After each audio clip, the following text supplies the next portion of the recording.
Bienvenue au podcast 100% mental. Je suis Thibaut, préparateur et coach mental et formateur en préparation mentale. À chaque épisode, on va traiter un thème, un sujet ou un outil qui va vous permettre de transformer votre mental en allié sportif et être performant en toutes circonstances. Merci de votre écoute. Allons-y.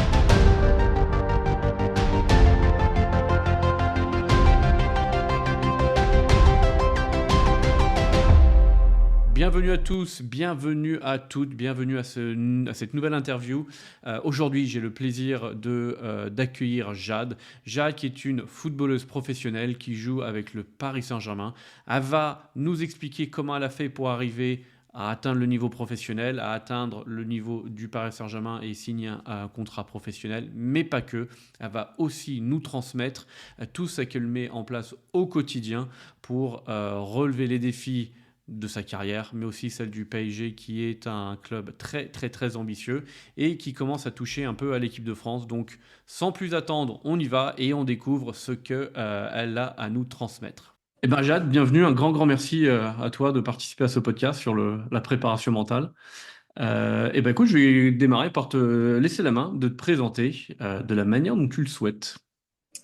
Alors, je m'appelle Jade de Guilly, j'ai 22 ans, je suis une joueuse de football professionnelle évoluant au Paris Saint-Germain, au poste de latéral droite défenseur. Cool, merci beaucoup. La première question qui me vient à l'esprit, c'est le foot, ça fait combien de temps que tu en fais? Donc tu as 22 ans, ça fait combien de temps que tu fais du foot maintenant? Petit calcul, du coup, ça fait 14 ans. J'ai commencé à 8 ans le football, donc ça doit faire 14 ans, ouais. Ok, c'est quoi tes premiers souvenirs de foot? Déjà, j'ai commencé à jouer au football en allant voir mon père le dimanche matin, Ah, trop en bien. train de jouer avec les seniors, avec ma mère, et j'ai pris un ballon, et après, ils ont vu que je m'amusais bien, donc ils m'ont demandé si je voulais m'inscrire au club avec les garçons. Ok, Et directement, ça a matché. J'ai commencé à jouer à l'école un peu partout, et j'ai commencé à avoir un bon niveau, le même que les garçons, donc j'en ok, garde de très bons souvenirs de ces débuts. trop bien, trop bien. Donc, ouais, petit niveau avec ton papa et tout ça. Et qu'est-ce qui te plaît dans le foot? Qu'est-ce qui t'a vite plu? Je pense dans un premier temps, c'est que c'est un sport collectif. Mhm. J'ai toujours aimé jouer avec les autres. Voilà, échanger, parler, etc. Ok, Et après, le fait que ça soit un sport de contact, je pense un sport aussi qui se joue dehors. ok, Donc avec les saisons, quand il fait beau, je trouve que c'est voilà, l'environnement, il me plaît beaucoup. Et après, ben, ça a toujours été à la télé, il y a toujours eu énormément de football. Donc ça me plaisait aussi. Donc je pense que c'est un tout qui m'a fait aimer le ok, football. d'accord. Et alors, depuis quand tu te considères ou tu es considéré comme sportif de haut niveau, voire professionnel même? C'est un peu différent parce qu'aux yeux de la FFF, par rapport à l'école, on peut être considéré assez tôt. Donc, je pense que c'est à partir de la première fois qu'on a été appelé en équipe de France. Donc, moi, ça serait plutôt vers U17, 16 ans. D'accord, Mais j'avais pas encore de contrat professionnel. Ça arrivait ça plutôt quand j'avais 18 ans. d'accord, ok. Et à quel moment tu t'es dit, je vais en faire que ma passion devienne mon métier? Je pense que dès que j'étais plus petite, dès que j'ai intégré le Paris Saint-Germain en U13, D'accord. j'ai commencé à voir que je jouais dans un grand club et j'ai commencé du coup à rêver, je pense, comme tous les autres enfants. Et plus j'augmentais, j'évoluais entre les catégories et plus je m'approchais des U19 nationaux, des professionnels. Et D'accord. plus ce rêve devenait réalité et ça commençait du coup à être un objectif réel. Ok. Et à partir de quel âge ou depuis quand tu t'es dit, je peux en faire mon métier? Parce que les féminines sont devenues pro plus tard que les hommes. Oui, Est-ce que toi, quand tu étais jeune à 13 14 ans, c'était déjà professionnel? Vous pouvez déjà en vivre? non, pas du tout. Ok. Quand j'ai commencé à en vivre, c'est vraiment quand j'ai signé mon premier contrat professionnel. D'accord.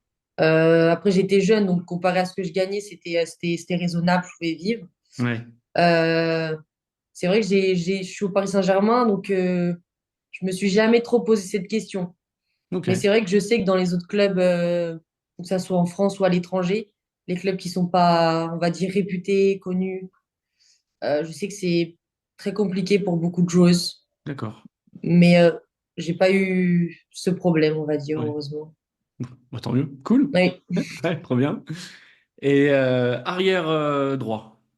Est-ce que tu peux nous parler un peu plus de ce poste pour ceux qui connaissent pas trop le foot? En quoi il consiste ce poste?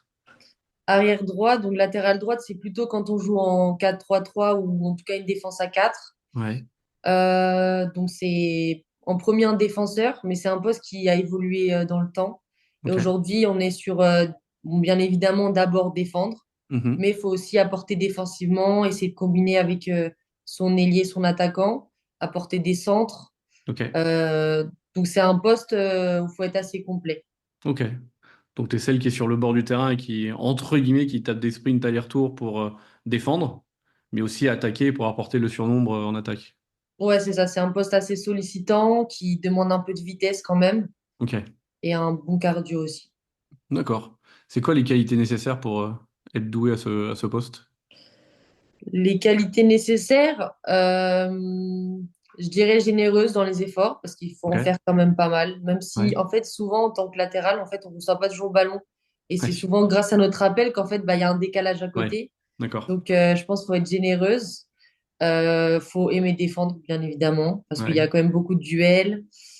Euh, et puis maintenant, faut aimer aussi attaquer. Faut avoir voilà, cette envie de dédoubler, Ouais. de centrer. T'as toujours joué ce poste?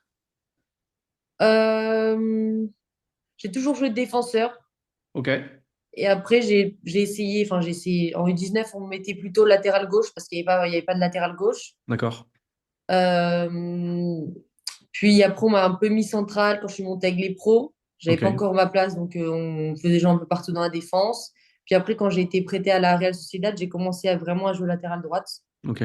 Et depuis, j'évolue principalement en tant que latéral droite, même si c'est possible que j'évolue en tant que central, mais maintenant c'est plus latéral droite quand même. Ça va. Ok. Ce que tu préfères. Trop bien. T'as une particularité, alors c'est parce que c'est ce que je connais chez toi, je connais pas toutes les autres footballeuses, c'est que tu es donc footballeuse professionnelle, mais tu es aussi étudiante à la Oui. fac. Comment est-ce que tu fais pour allier les deux, pour réussir les deux? Parce que les études, ça demande un certain engagement, mais le foot encore plus. Comment tu fais ça? C'est pas toujours simple, je dirais quand Ouais. même. Après, je sais que mes parents, ils m'ont toujours éduquée de façon à, si j'arrive à avoir de bonnes notes à l'école, à passer mes années, et je puisse continuer ma passion, donc le football, et que ça serait, avant mon contrat, en tout cas, un plan A, les études. Ok, Et depuis que j'ai signé, ils m'ont vraiment encouragé à continuer. Surtout bah, dans le football féminin et dans le football en général, on ne sait pas ce qui peut se passer. c'est sûr, ouais. Et donc, je me suis orientée en STAPS, du coup, à Paris-Saclay, parce que j'aime bien le monde du sport. Je sais pas encore exactement quoi faire, Ok, ouais. mais en tout cas, j'aime bien cette partie. Et j'essaie d'arranger mes journées. Donc, en fait, dès que j'ai un D'accord. peu de temps, lire des cours. Enfin, je reçois aussi les cours et j'y vais jamais, du coup. Ouais, Parce que voilà, faire 1 heure de route en plus de mes entraînements, je pense que ça me fatiguerait énormément. tu m'étonnes. Donc, j'y vais pour les partiels. Et voilà, sinon, je m'arrange à faire tout en distanciel. Ouais, ok. Et justement, tu penses à cette après-carrière? Euh, j'y pense, mais c'est quand même très loin. Ouais. J'espère que je vais encore pouvoir continuer ma carrière footballistique pendant encore quelques années, encore, Cool. j'espère beaucoup. Mais c'est vrai que je sais qu'il y a un après-carrière et qu'il faut commencer Ouais, à bah, dans mon cas, je continue à étudier pour pouvoir pour pouvoir avoir un bon après-carrière. ouais. C'est sûr que peut-être que chez les féminines, enfin, vous gagnez moins votre vie que Oui. masculin, donc peut-être quelque chose qu'on doit prévoir un peu plus. C'est quelque chose dont on vous parlait d'ailleurs, dont tu parles dans les vestiaires avec les coéquipières et autres? Si ça arrive, voilà, parfois on se demande enfin, ce qu'on aimerait faire plus tard. Ouais, Il y en a qui disent ah non, absolument pas dans le foot. D'autres qui disent d'accord. ouais, moi je resterai dans le monde du football. C'est vraiment ça Ouais. varie vraiment. Et mais on en parle de temps en temps quand même. Ok, cool. Donc tu te vois aller où dans le foot? Tu te vois rejouer encore combien de temps? Je pense que je pense que c'est mon état physique, mon état Ouais. mental, mon état footballistique qui me le dira. Mais là, j'ai 22 ans, donc j'espère encore au moins 7-8 ans quand même. Si tout Ok. se passe bien, j'aimerais bien. Ah, trop bien. Eh ben, écoute, je te le souhaite. Cool. Merci. Donc, du haut de tes 22 ans, quand même, est-ce que tu as rencontré t'as fait face à des difficultés, des obstacles, des difficultés? Et surtout, comment est-ce que tu as pu les surmonter déjà pour essayer d'apporter un peu d'outils aux autres? Oui, c'est sûr que j'ai rencontré des difficultés, d'autres qui paraissent un peu banales, d'autres. Je pense que tous les sportifs de haut niveau passent par là. C'est des Mhm. remises en question de soi, on est un peu moins performant à D'accord. l'entraînement. Notamment, ça m'est arrivé quand j'étais un petit peu, quand je devais avoir ouais, un U19 nationaux. Ok. Ça se passait très bien avec l'équipe, mais en fait, quand j'allais en équipe de France, le niveau était plus fort, on va dire, Mhm. plus grand. Et on jouait contre des bonnes équipes. Et en fait, on arrivait en championnat et on avait une génération qui ont survolé les championnats U19. D'accord. Donc, en fait, bah, il y avait beaucoup moins d'adversité. On va dire que j'étais un peu frustrée par ça. Et après, ça s'est traduit par bah, que j'étais moins performante. D'accord. Voilà, après, j'ai eu des discussions avec mes coachs, mais j'ai pu surpasser ce moment. Ça, bah, du coup, je garde l'expérience. Après, sinon, il peut y avoir aussi quelques problèmes avec les coachs, le staff. On Ouais, s'entend bien pas sûr. forcément bien, etc. Moi, ça m'est pas forcément arrivé. J'ai toujours eu bonne relation avec mes coachs. Donc voilà. Ok. Parce que c'est vrai que dans le foot, enfin dans le milieu du sport du haut niveau, foot, rugby, etc., c'est plutôt les coachs qui changent régulièrement plutôt que les joueuses. Toi, depuis que tu es au PSG, tu as eu combien de coachs différents? Du coup, bah, depuis que je suis au PSG, j'ai changé toutes les années. Ok, Euh, Quand je suis arrivée au PSG, celui qui m'a fait signer, c'était Olivier Chauffny, qui était ok. déjà là depuis 2-3 années, je crois. Mhm. Ça s'était très bien passé. On a gagné le championnat de France. Et après, ouais, on a enchaîné un peu les coachs depuis ce temps-là. C'est vrai que c'est pas facile parce que tu finis la saison Mhm. et en fait, bah, à la prépa suivante, tu dois déjà te refocaliser parce que bah, faut que tu joues ta place directement. Il te Ouais, connaît pas, donc tout peut jouer. Donc ça peut avoir un effet positif pour essayer de rentrer encore plus dans le groupe. ouais, Et après, négatif, pas autant négatif, mais un petit côté où on se dit, allez, il faut déjà être concentré, etc. On n'a pas trop le temps, quoi. ouais. C'est vrai que en fait, tu as dû t'adapter tous les étés, tu as dû t'adapter avec une nouvelle peut-être manière de faire, une autre méthode.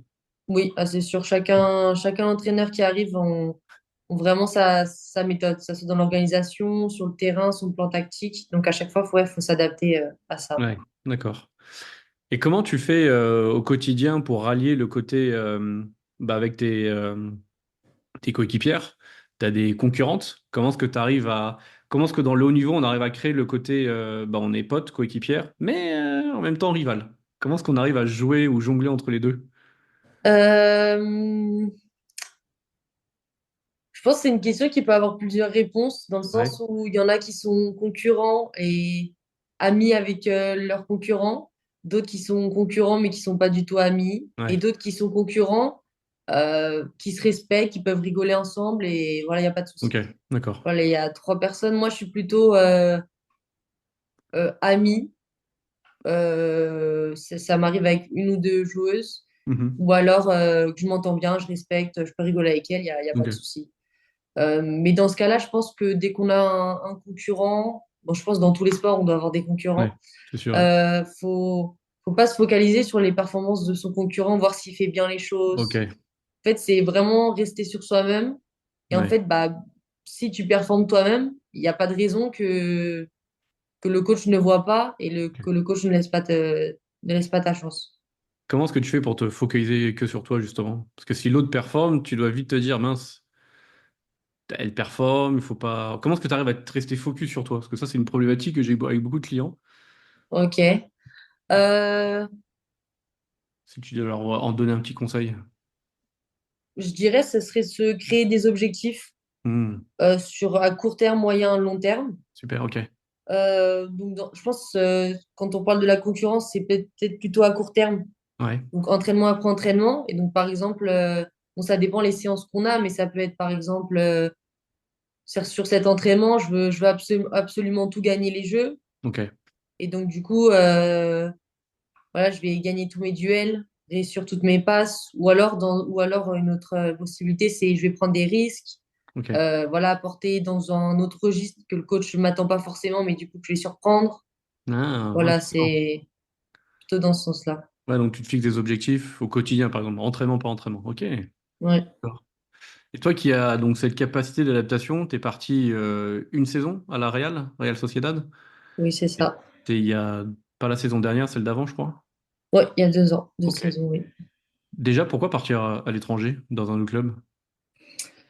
Euh, je revenais de la Coupe du Monde du Costa Rica avec les U20. D'accord. Et j'avais eu beaucoup de temps de jeu à cette Coupe du Monde. J'avais fait la préparation avec l'équipe de France, etc. Donc ça s'était bien passé. Et ça faisait déjà 2, 3 ans que je jouais plus parce qu'il y avait le Covid. Ouais. Et j'étais une jeune joueuse, voilà, je faisais des rentrées, mais j'avais pas trop de rythme. Et avec cette Coupe du Monde, je me suis rendu compte que bah, j'avais vraiment besoin de temps de jeu, même pour progresser, même pour me sentir mieux mentalement, parce que c'est difficile Hmm. de pas jouer. Et donc, du coup, j'avais parlé avec mon agent et le club pour aller en prêt cette année, aller chercher du temps de jeu autre part. Et après, c'est vrai qu'il y a eu plusieurs clubs, Mhm. mais du coup, de base, c'était plutôt en France. Ouais. Mais le club de la Real Sociedad qui avait terminé deuxième de son championnat en Espagne m'a sollicité. Ok. Et donc, c'est à la frontière de la France. Donc, en fait, Ouais. je trouvais que c'était top. Ils allaient jouer la Ligue des Champions, en tout cas les premiers tours. Donc, je trouvais que c'était une très bonne opportunité. Donc, et l'étranger, bon, je parlais pas du tout anglais ni espagnol, mais j'y allais comme ça. De toute façon, mon objectif, c'était de jouer. Ouais, c'est canon parce que ouais, t'as pris de gros risques quelque part. Et comment ça s'est passé? Comment tu t'es adapté à cette culture, à une langue que tu connais pas, et peut-être un foot aussi que tu connais pas? Qui est un peu Mhm. différent. Comment tu t'es adapté à tout ça? Euh, déjà, mes parents m'ont beaucoup accompagnée donc, tout au long de ma carrière, de ma jeunesse, Mhm. etc. Et donc, ils m'ont vraiment accompagnée là-bas. Ils ont fait les allers-retours quand j'avais besoin pour me ramener des Ok. affaires. Ils m'ont aidé à chercher les appartements. Voilà, c'était vraiment derrière mon dos. Et j'étais Cool. bien entourée aussi au niveau de mes agents. Trop Donc, bien. sur ce point, j'étais vraiment confiante. Et donc, dès que je suis arrivée là-bas, bah, j'ai rencontré du coup, mes coéquipières. Et en fait, elles étaient super, super avenantes. Donc, l'espagnol, c'est un peu une culture où on est un peu tous amis. Et Cool, donc, ils ok. m'ont super bien intégré. Donc, même si je parlais pas vraiment anglais ou espagnol, ils essaient de faire des efforts. Donc, franchement, j'ai pas du tout été toute seule dès les premiers jours. On m'a direct Ok. intégré, expliqué comment ça se passait. J'étais à l'hôtel, donc ça se passait bien. Ouais, ok. Donc maintenant tu parles couramment l'espagnol? Non, du coup, j'ai appris l'anglais là-bas. C'est Ah, un la peu vraie? bizarre, mais j'ai Ok. appris l'anglais. Donc, l'anglais, je le maîtrise quand même maintenant. Je peux parler et comprendre, mais l'espagnol, c'est en cours d'acquisition, on va dire. Ok. Et ensuite tu rentres, et là tu fais la première saison pleine au PSG? Ouais, Ouais. je suis retournée du coup au PSG avec les monsieur prêcheurs comme Mhm. entraîneur. Ok. Et j'avais l'objectif de m'imposer cette saison. Mhm. Après, c'est arrivé un petit peu plus tôt que prévu dans le sens où ce que j'attendais moi-même. Parce que Ok. du coup, j'ai vraiment performé en pré-saison. J'ai fait des matchs assez complexes, que ce soit en centrale. Enfin, Ok. surtout en centrale, en fait, parce qu'on joue en 3-5-2. Et ils ont aimé ce que je proposais, donc j'ai essayé de continuer ça bah, pendant toute la saison et ça a fonctionné. Ok. J'étais très contente. Qu'est-ce que tu as appris sur toi-même, justement, sur ton expérience d'un an à la Real Sociedad, que tu as pu amener après au PSG? Euh, Sur le terrain, en tout cas, physiquement, j'avais bien évolué. Puis j'avais retrouvé mes repères aussi sur le terrain. Ok. J'avais vraiment eu ce poste de latéral droite. J'avais pu enchaîner toutes les semaines, voire tous les 3 jours parfois.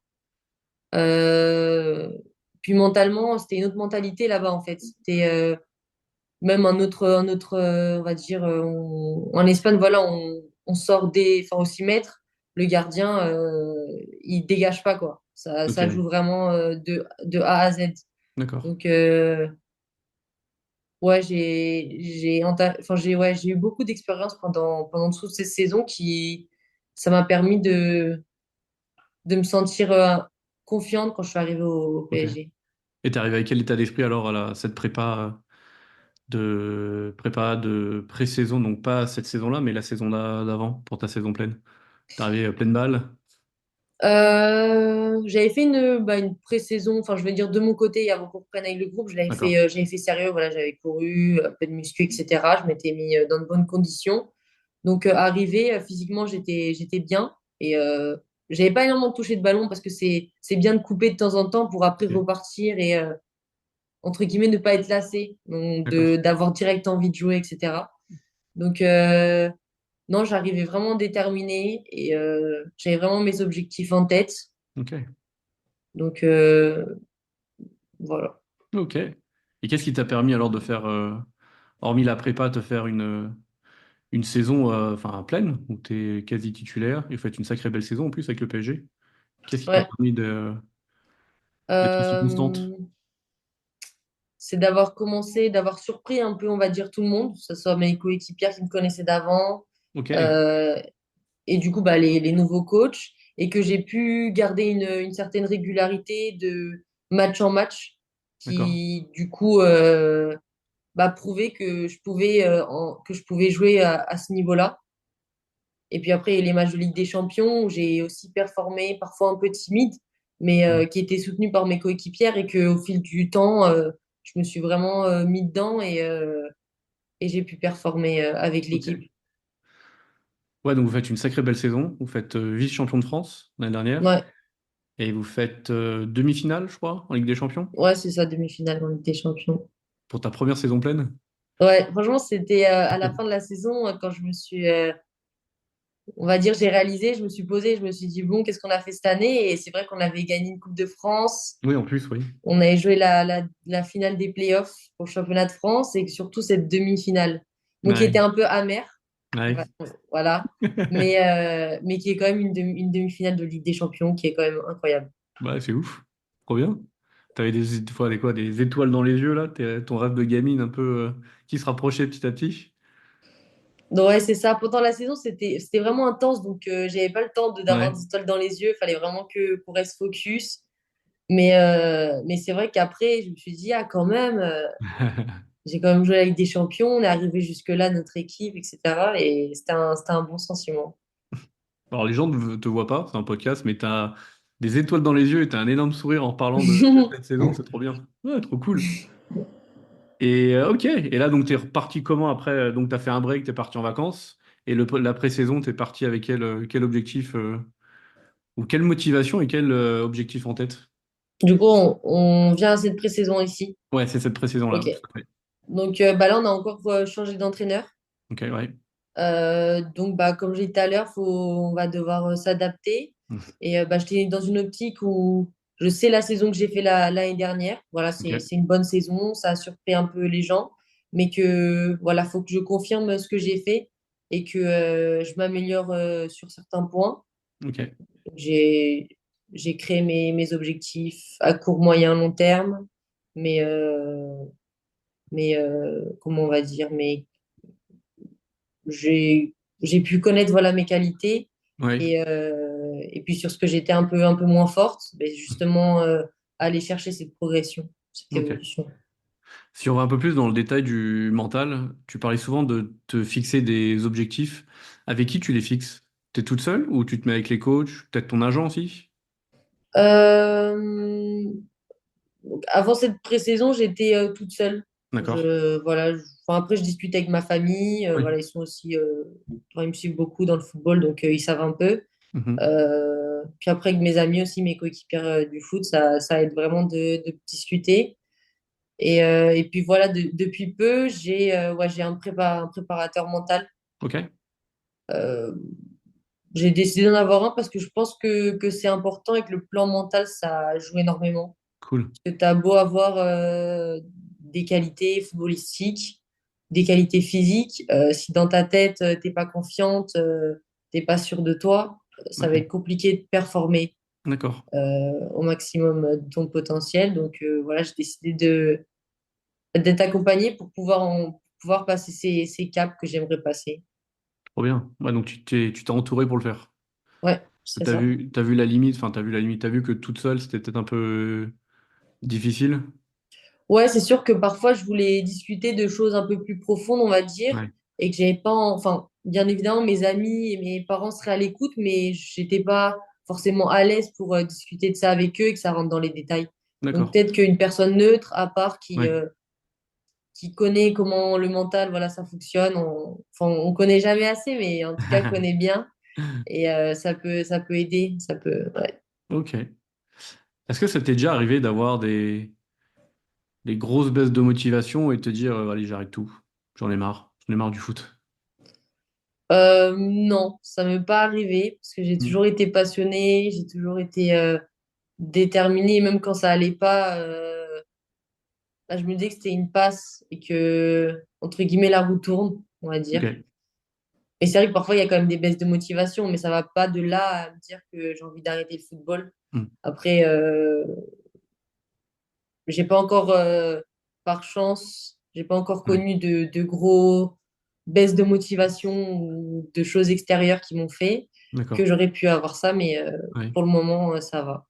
Et par exemple, cette demi-finale de Champions League contre Lyon, à la fin, c'était quoi? Tu parlais d'amertume tout à l'heure. Oui, c'était dur parce que le match aller chez elle, on gagnait le match on menait le match de 2-0 Ouais. jusqu'à la 70e, 80 peut-être. Ok. Et je suis sortie parce que mes muscles là, au mollet, au niveau des mollets, ils commençaient vraiment à tirer, etc. Donc Ok. on m'a changé et après j'ai vu les buts défiler pour nous rattraper au score. Donc au final, on a perdu 3-2. Après, Hmm. ça restait un début enfin, un match aller de Champions League. Il y a un match retour pour se qualifier Ouais, bien sûr. au parc. Donc, on était vraiment frustrés de ce résultat parce qu'on aurait pu aller chercher 2-0. Mais on savait qu'au Parc des Princes, on gagnait. Enfin, on, comment dire, Vous auriez pu gagner par un but d'écart voilà, il ou deux fallait buts gagner d'écart. voilà, 2-0 ou 1-0 pour aller Hmm. au penalty. Donc, c'était toujours possible. Mais voilà, on a commencé notre match retour avec un but très, très tôt dans le match contre nous. Donc c'était vraiment dur. C'était Ok. vraiment dur. Comment On n'a tu... pas lâché, mais Ouais. voilà. Comment est-ce que dans la semaine après un match comme ça où c'est une déception, hein, ce match-là ou n'importe, comment est-ce que toi, mentalement, tu arrives à rebondir, à repartir motivé? Ça doit être quand même assez dur. Ouais, je pense qu'au début, il y a beaucoup de déception, d'incompréhension. Juste après Ouais. le match et un ou deux jours après, on n'a pas énormément de jours parce que c'est une semaine après. Ouais, C'est 6 jours après. Donc, faut vite se refocaliser et je pense que chacune fait ça de son côté. d'accord. Dans un premier temps, on se dit, bon, maintenant, va falloir aller chercher ça dans une semaine. Et en fait, et après, on se revoit à l'entraînement, on repartage l'entraînement, on travaille pour. Et, euh, et chacun partage son mental, son point de vue. Et au D'accord. final, ça renforce vraiment toute l'équipe pour aller chercher cette Ok. victoire. Donc dans le collectif, c'est surtout le partage. Partage des émotions, du ressenti, tous ensemble. Ouais, je dirais Ah, ça, le partage, la discussion, ouais, je dirais ok, ça. cool. C'est quoi de faire partie d'un club de haut niveau et qui a énormément d'ambition sur le plan national et européen aussi, au quotidien pour une joueuse comme toi? Euh, je dirais les meilleures conditions pour progresser Ok, parce que le club te donne pas de limite dans le sens où il veut aller chercher le plus de trophées possible. Donc, il veut que tu te développes et que l'équipe soit performante au mieux. ok, Donc, ils mettent tout pour que ça soit possible. Et donc, bah, ils essayent que individuellement, on progresse chacune de notre côté. d'accord. Et toi, t'as pas le centre. Alors, c'est une hypothèse, hein, je me projette à la place de d'autres athlètes et peut-être moi aussi, et Ouais. de ce côté obligation de résultat. Parce que si je ne suis pas au niveau, je jouerai moins. Et donc, surtout, on sait que dans le sport et dans le sport de haut niveau, ça va très très vite. Si je ne suis pas au niveau, on peut me dire au revoir. Euh, oui, Qu'est-ce que c'est tu penses sûr pas? que je pense que chaque athlète de haut niveau sait que bah, on a l'obligation de performer, entre guillemets, C'est ça, oui. Ouais. pour pouvoir continuer notre passion, continuer le style de vie qu'on a, continuer Mhm. notre passion de haut niveau. Euh, mais je dirais que d'y penser, ça serait peut-être être un frein.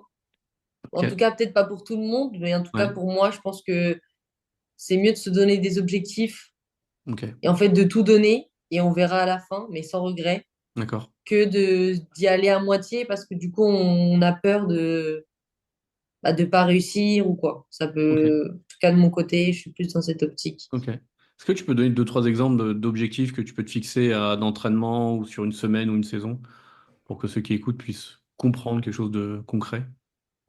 Oui. Euh, Souvent, en tout cas, mes objectifs à court terme, je les fixe, par exemple, selon le dernier match officiel que j'ai pu participer Mhm. et là où j'ai été moins forte ou, ou forte. Et par exemple, si on prend un cas il n'y a pas très longtemps, je trouvais que sur un match, j'avais pas assez apporté offensivement. Ok. Et donc, notamment sur des centres, des dédoublements. Mhm. Et donc, du coup, à l'entraînement, bien sûr, je restais dans ce que je savais faire, la base, Ouais. défendre, voilà, conserver, etc. Mais je voulais justement prendre un temps, par exemple, après l'entraînement, de, Ok. de centrer, dédoubler, même pendant les jeux, dès que j'ai l'occasion, de faire l'effort de dédoubler. Comme Ok. ça, en fait, arrivé au match, j'ai pas, je réfléchis pas, en fait. D'accord. Je fais ce que j'ai appris pendant ma semaine, ce que j'ai. Ok. Donc, voilà, À l'entraînement, tu te mets un objectif précis ou deux, tu gardes ta base et tu le travailles en plus, enfin cet objectif, tu le travailles à côté. c'est ça, Bon, ok. Et donc ça te permet de. Ok, d'accord. Très c'est très bien. ça. Cool. Enfin, c'est très concret pour tout le monde. Merci. Euh, qu'est-ce qui, à ton avis, quelles sont les qualités ou les compétences, on va dire, humaines ou mentales qui sont nécessaires pour faire du haut niveau? On va peut-être dire ouais, un top 3 français ou top 4 européen, parce que le PSG en fait partie, était titulaire là-bas. Je dirais, euh, je cherche les mots précis. Ouais,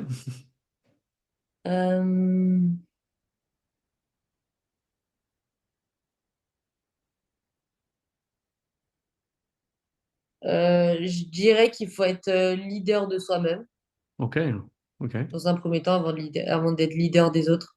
Voilà, toujours se pousser Hmm, vers l'avant, d'accord, euh, toujours d'essayer de progresser, ok. voilà, de passer les étapes. Euh, Après, dans un sport collectif comme le football, bah, bien évidemment, ce côté collectif, ce côté sociable, Hmm, aimer le partage. Euh, je dirais aussi, voilà, être déterminé, ok, surtout aimer sa passion ouais, et, et connaître le haut niveau, ce qui se fait de mieux pour pouvoir le plus possible se rapprocher. ok. Mais je retiens un leader de soi-même. C'est la première fois qu'on me le dit, mais je trouve ça pas mal. Ok. Je trouve ça pas mal. Leader de soi-même, ok. J'aimerais te demander un conseil, mais c'est pas que pour moi, c'est aussi pour mes clients. Euh, beaucoup de sportifs, haut niveau, même amateurs, disent que, enfin, c'est le problématique que j'ai moi avec mes clients, à l'entraînement, tout se passe bien. Ils sont bons, ils prennent du plaisir, ils sont à l'aise. Par contre, dès qu'ils passent en match ou en compétition, il n'y a plus personne. Qu'est-ce que tu pourrais donner comme conseil pour être quasiment au Euh, même niveau qu'à l'entraînement? ouais, c'est vrai. Souvent, ça se passe dans ce sens-là, mais dans ce sens-là, mais aussi ça peut se passer dans l'autre sens où être bon à l'entraînement, non, Bon bon au match. match et pas très bon à l'entraînement. Ok. Euh, mais dans le sens que tu as dit, je dirais que bah, c'est peut-être du coup à cause de la pression Ouais. ou C'est voilà, ça. le fait que c'est un match officiel, Ouais. etc. Euh, Dans ce cas-là, en tout cas, me concernant les matchs, enfin les journées de match, Mhm.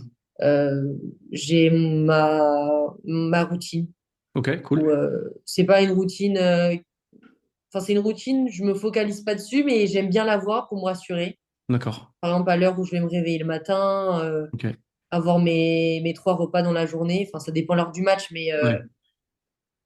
c'est ça. Puis être calme, discuter. Après, ça dépend de comment est chacun. Il y en a qui aiment être joyeux, écouter Ouais. beaucoup de musique, danser, etc.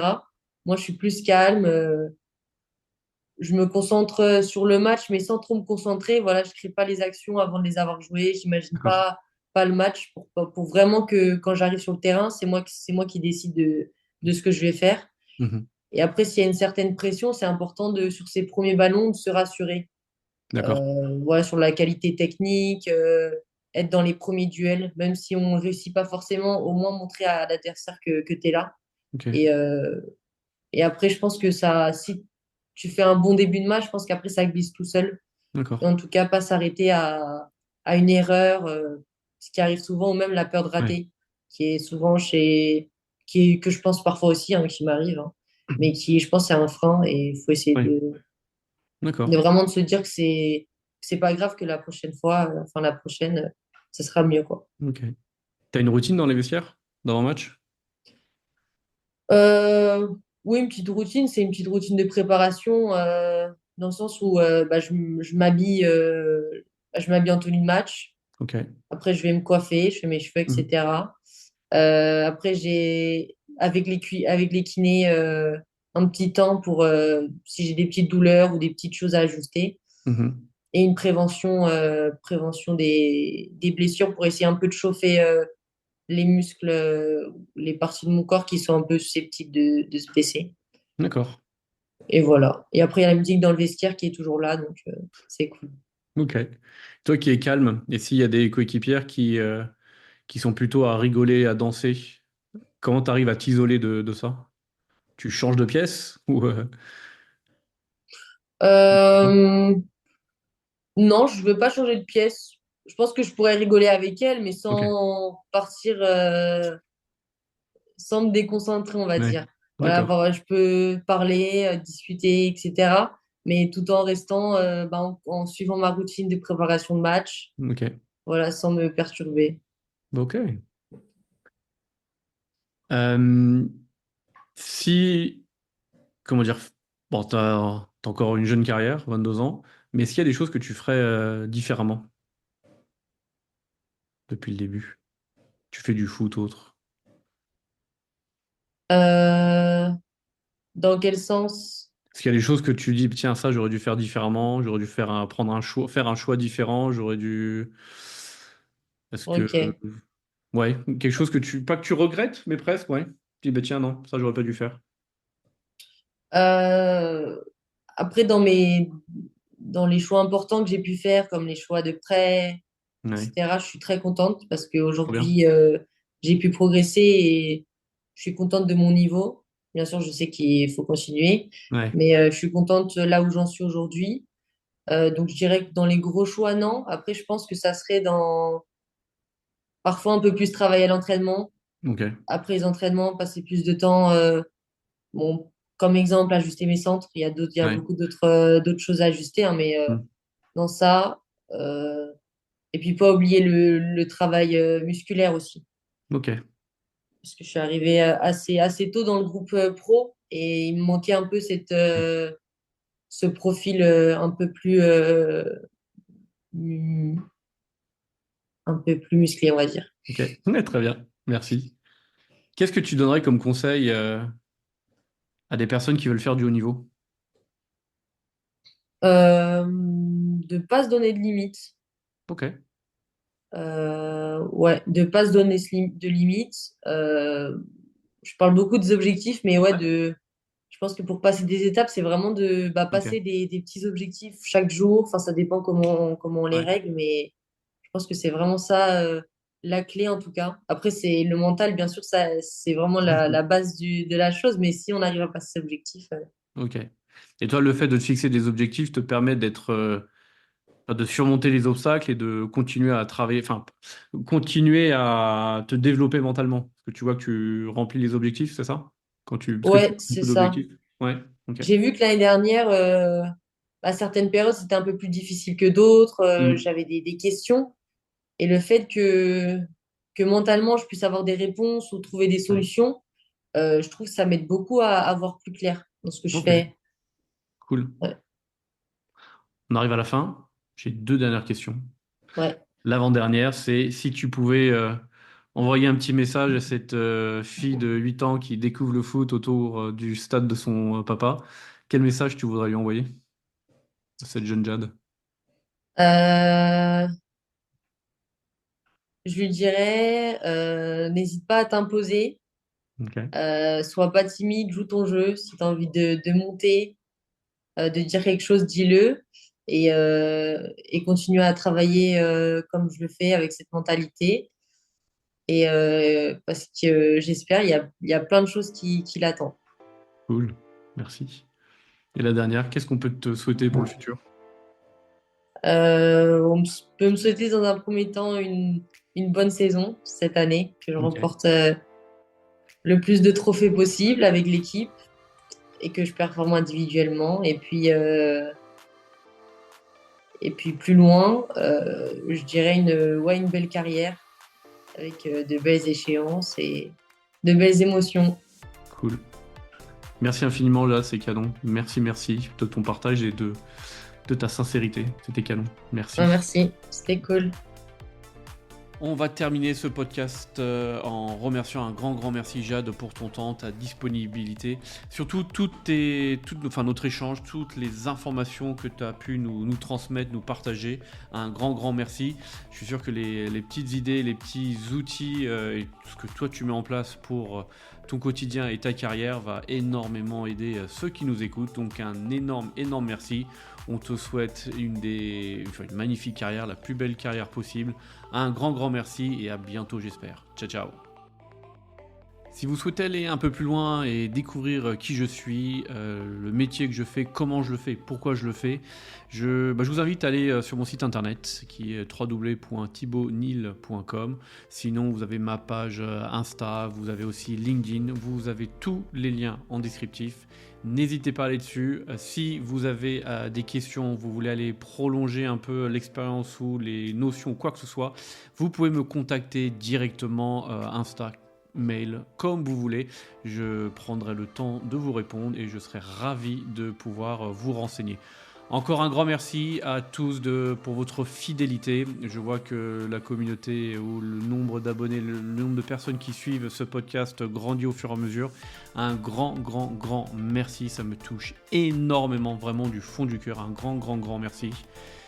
Et puis je vous souhaite encore une fois une excellente journée et à très bientôt. Ciao ciao.